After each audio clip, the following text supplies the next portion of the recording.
នេះបងប្អូនចាំមើលពិធីសម្រក់ខ្លាញ់ក្បាលពោះរបស់គេគេធ្វើគេម៉ាសាប្រេងហើយគាត់មកគេគ្រាន់តែប្រកាសពីលើឯងបងប្អូនចាំមើលមិនជាក់ស្ដែងហ្នឹងអ្នកគេមកគេថាឈឺអត់ឲ្យស្គាល់ទេតែអ្នកតែគេធ្វើគេថាអត់អីចាំមើលគេធ្វើឲ្យមើលមិនដែរចាំមើល1 2នៅគេគាត់ថាឈឺឥ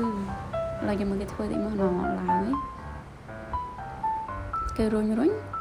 គ្រាន់តែដកដៃចេញមកវិញមកបាត់ខ្លាញ់ក្បាលពោះនឹងបាត់បងប្អូនមិនដឹងបាត់តាណានេះឃើញណា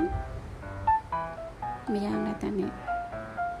ធ្វើម្នាក់ទៀតនេះច្បាប់ម្នាក់ទៀតនេះក្បាលពោះក៏ធំហ្នឹងណាឈ្មោះក៏រុញចឹងដែរអ្នកជំងឺថាកុំរុញឈឺគាត់ឈឺលើអ្នក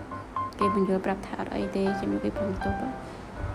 អង្កត់ទៀតណាអង្កត់ហើយគ្រាន់តែដកដៃមកវិញគឺស្រកខ្លាញ់ក្បាលពោះនឹងបាត់ឃើញអត់ជឿមិនជឿឡើយទៅយើងមើលគួរតែជឿអត់បងប្អូន